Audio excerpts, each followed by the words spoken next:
Ladies and gentlemen, welcome, welcome, welcome. Thank you for watching the House of War. This is episode 19. I'm Rock McCoval, and we're talking about some of the greatest history known to man, especially in the Western world, especially in America. We're exposing tonight the real slave masters, the masters of the slave trade, the transatlantic slave trade to be exact. But before we get into it, make sure you hit that like button, hit the subscribe button, right? And share this around, man. I want to get this around. I want to get people to know the truth because a lot of the history that America knows specifically, but around the world, it's swayed, it's changed, it's making us believe that certain people aren't supposed to be held accountable. But I'm the man that's gonna tell you the truth, and I'm gonna hold the people that's accountable that's supposed to be held accountable. Let's get into it. Would the slave trade exist without Africa? You see, because the story is this. This is what most people think about it when they think about the transatlantic slave trade. They look at Africa like Africa was the victims. Like Africa had barely anything to do with it. They was just minding their own business, and some Europeans came and scooped them up. And I'm here to tell you, and I'm here to show you and prove to you that it's cap, right? Let's get into it. So, what you're about to hear is going to make you uncomfortable if you care about that. It's going to make some people uncomfortable, but the history isn't here to comfort us, it's here to correct us. We're digging into the transatlantic slave trade, but we're not starting in Europe. We're going to Africa, where the trade began, where it was fueled, and where the greatest responsibility lies. It's time to say it plainly. The transatlantic slave trade was not done to Africans, it was done with Africans. African rulers, tribes, and empires were the main engine. Europe simply turned the key. So let's get into the receipts. Before a single European set foot on West African shores, Africans were already enslaving Africans. Slavery in Africa wasn't new. It was part of tribal warfare, justice systems, and economics. The Mali Empire and Ghana Empire used slaves in agriculture and administration. The Yoruba, Igbo, and Mande peoples had class systems that included enslaved persons. In places like Benin and Songhai, captives of war were sold, sacrificed, or used to build kingdoms. This wasn't European influence, it was internal African policy. So when Portuguese explorers showed up in the 1440s looking for gold and trade, they didn't bring slavery to Africa. They walked into an already operating marketplace. The first Africans sold to the Portuguese were delivered by other Africans. Let's name names. In Senegambia, the Wolof and Serer kings sold captives from neighboring tribes. It's like streets. It's like how tribal Americans are. If I'm from this part of the neighborhood, I'm not from that part of the neighborhood. So these people in this neighborhood, these are my people. Those people aren't my people. Even though we're in the same city, same town, we're different because our cultures are different. We speak different languages. We have different values. So neighbors were selling each other. They were selling neighbors. In Benin, King Oba Esigi traded slaves to the Portuguese for brass, textiles, and firearms. In the Congo Kingdom, King Afonso the first personally negotiated slave shipments with Portugal while begging for more priests and guns. The Ashanti Empire, one of the richest slave trading states, went to war just to capture slaves for trade. And what did the Africans gain, right? Guns to fight more wars. They gained rum and alcohol, beads, cloth, horses, prestige among rival tribes. They was trying to stunt, and they gained political leverage. They didn't do it for survival. They did it for profit and power. Now, let's be clear. Europeans didn't raid African villages. They sat on the coast, and African kings brought the slaves to them. Why? Because African rulers controlled the land, the armies, the supply chains. Europeans couldn't survive deep inland without dying from disease or being killed. So they built forts and paid cash, and Africans delivered the people. Let's talk about the king of Dahomey. Run by the fine people, Dahomey captured tens of thousands annually. Their army specialized in slave raids, targeting weaker tribes like the Aja, Ewe, and Yoruba. Under King Gizo, Dahomey declared the slave trade, and this is a quote, the slave trade is the ruling principle of my people. It is the source and the glory of their wealth. Now let's go to the Ashanti Empire. From modern day Ghana, traded heavily with the British and the Dutch. They captured slaves from the Fonte and Ewe peoples. They used British muskets to dominate the region and bring more slaves. On to the Oye Empire or Oyo. They used cavalry raids to capture Yoruba land neighbors, and they sold slaves through Porto Novo and Badadri. None of this was passive, it was military strategy, economic policy, and political ambition. But let's put numbers to it. Who sold the most? Okay, from 1500 to 1867, over 12.5 million Africans were shipped across the Atlantic. Historians estimate at least 90% of them were captured, held, and sold by Africans. 90%. 90% of slaves were sold by Africans. The most prolific African slavers, let's go over it. The Dahomey, which is in Benin, over 1 million sold. The Ashanti, which is in Ghana, 1 million sold. Oyo, which is Nigeria, hundreds of thousands. Congo supplies slaves through Angola. And the Mbangala, Angola, raided and sold captives in mass. Many of these kingdoms rose to power entirely from slave money. They didn't get duped. They formed trade alliances with Europeans. They offered slaves in diplomacy.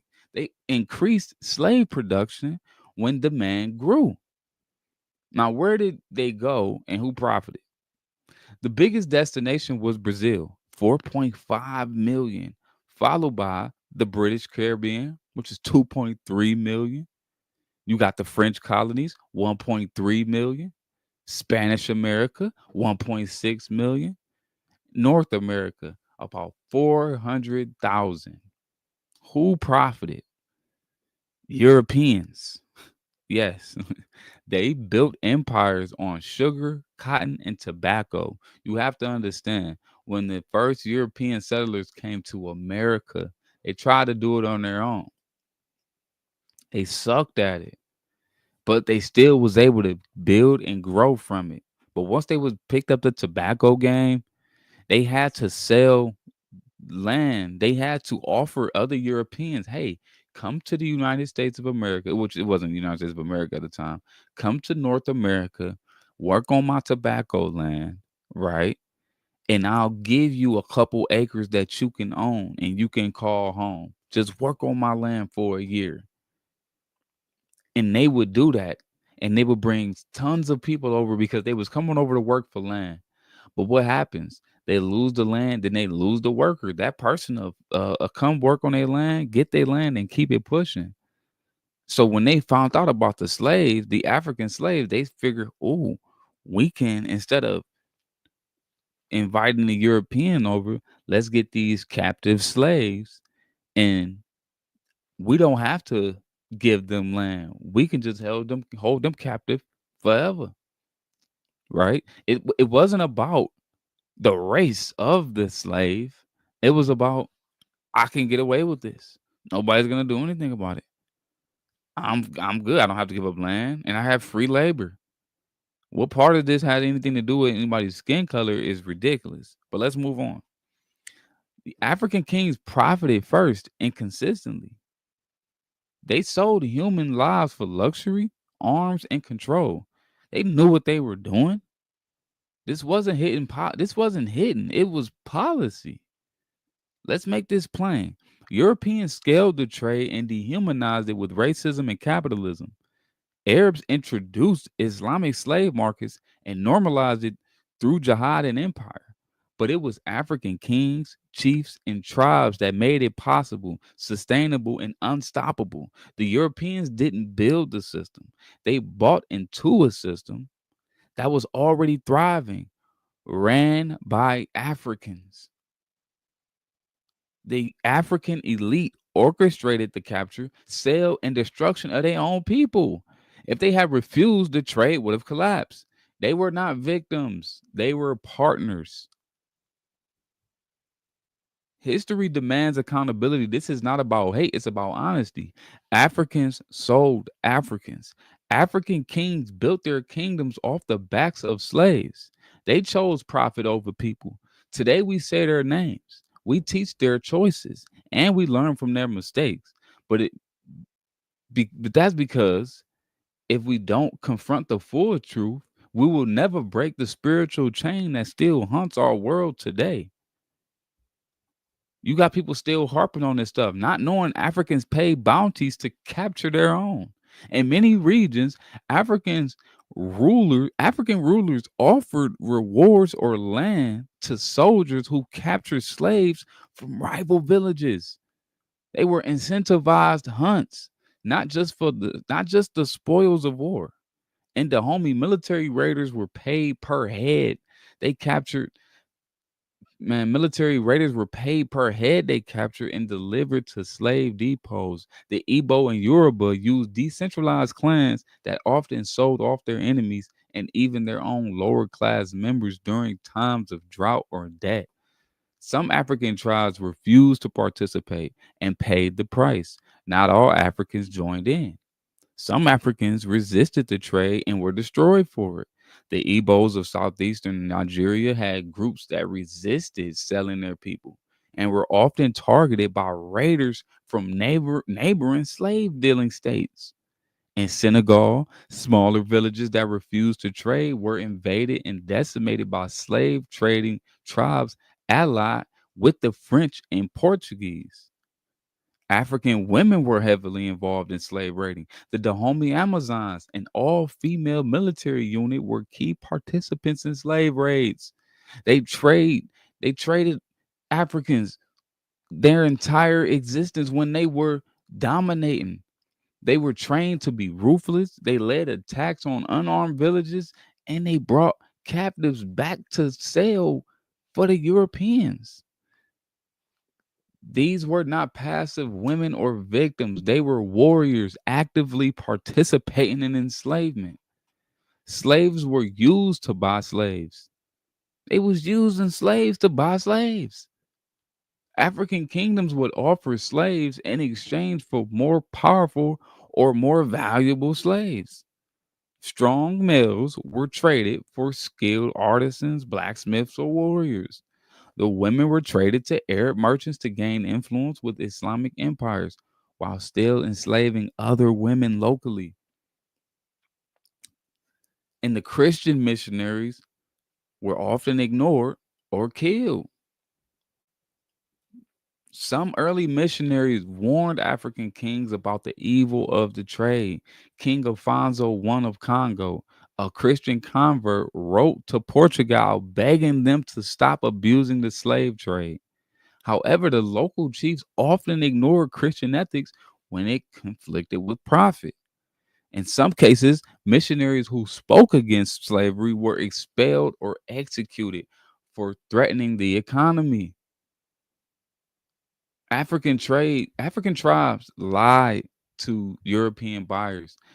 African dealers often lied about who was a prisoner of war. They would kidnap commoners or disloyal citizens and claim, oh, they were criminals, they were enemies. This was a way to sell innocent people under false pretenses, inflating supply while pretending to follow local customs of punishment. Slavery profits built African palaces and infrastructures. Many of most stunning pre-colonial structures in West Africa were funded by slave money. The royal palaces of Abomi, which is in Benin, were constructed with funds and materials obtained through slave trading. The Ashanti court grew rich enough to rival European royalty through human trafficking. What are we talking about? Many African elites denied or covered up their role to this day. Many modern African governments don't include this story in their schools. They focus on European cruelty, but downplay the internal complicity. In Benin, the descendants of Dahomey royalty still hold political power, but are rarely questioned about their family's past. What are we talking about? A lie repeated long enough becomes the truth to the masses. And when it comes to slavery, Hollywood, textbooks, and music all played a role in shaping the false narrative that most Africans were stolen by Europeans, when in reality, most were sold by Africans. We can break down some myths like they snatched us out of nowhere. The image of, like, think about that. The image of a white man running through an African jungle with nets and chains. They really put that out there.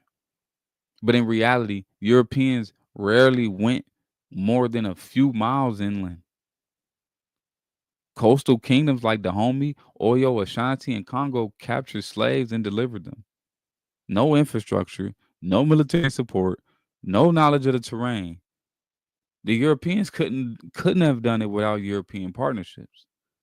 We only believe it because movies like Amistad and Roots dramatize the capture without showing the African supplier behind it.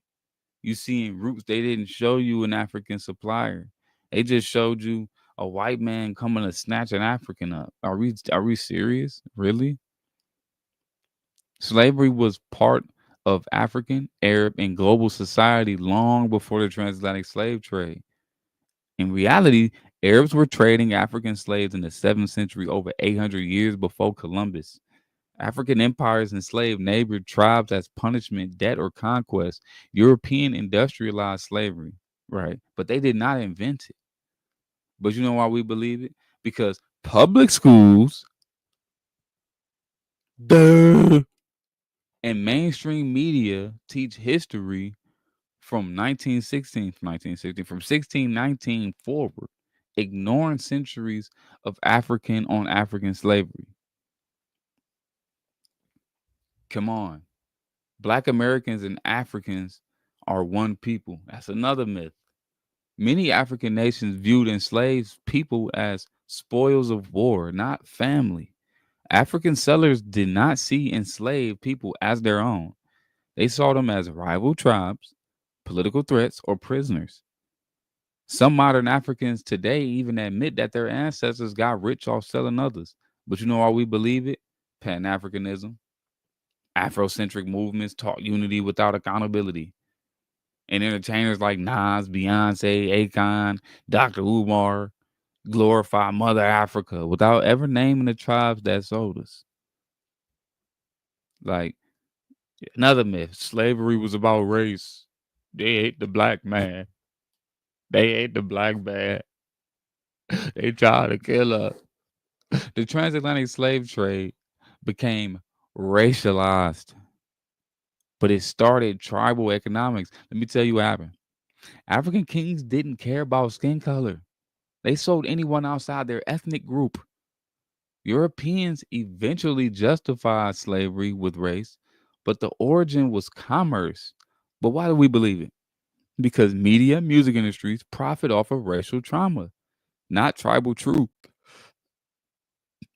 Songs like Kanye West, New Slaves, and Childish Gambino, This is America, tell to have truth, to sound woke, while ignoring Africa's role.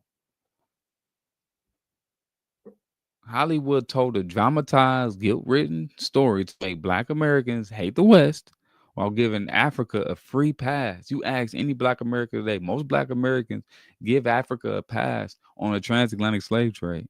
But the woman king betrayed and Dahomey as heroes, when in truth, they sold hundreds of thousands of slaves. Black Panther presented a fantasy African kingdom uncorrupted by slavery, ignoring that the real African kingdoms were corrupted to the core by slavery. But why do we believe Africa gets a pass? Because we're more familiar with the fictional Wakanda than actual Dahomey, Ashanti, or Oyo. And the media knows guilt divides and truth unites. They don't want us to be together, especially Hollywood. But this is it. Black Americans were not stolen. They were sold, not just by white men, but by black kings, black merchants, black armies, black politicians. And until we accept that, we cannot break the curse.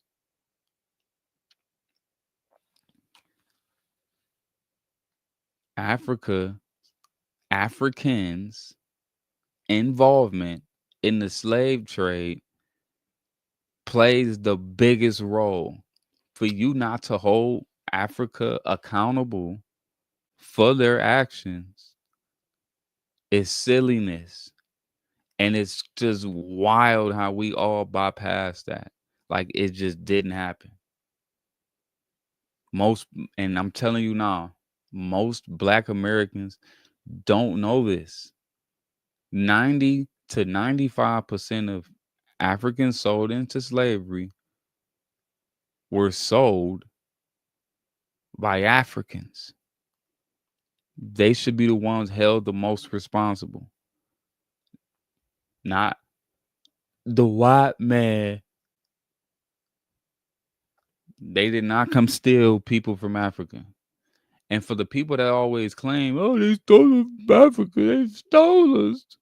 Y'all trying to play like Africans were just jungle bunnies, just dummies, just ooh ooh ah ah. Ooh, a white man grabbed Africa by his neck. Where we going? Bro, they weren't dumb. Y'all think these people were stupid. This is everybody's issue. Y'all think the Africans were dumb. Y'all think they were just monkeys. I thought these people just didn't have sense. These people were powerful. But y'all all look at Africans like they were jungle bunnies. This is why you guys have these mindsets that y'all have. Because y'all think they were just the victims in the slave trade. When in actuality, they weren't. They're the ones that should be held the most responsible for it. And I'll land right there. I appreciate y'all. Hey, episode 19. We got episode 20 tomorrow. If you like this video, if you like this content, if you like the truth, I'm here to give you the truth.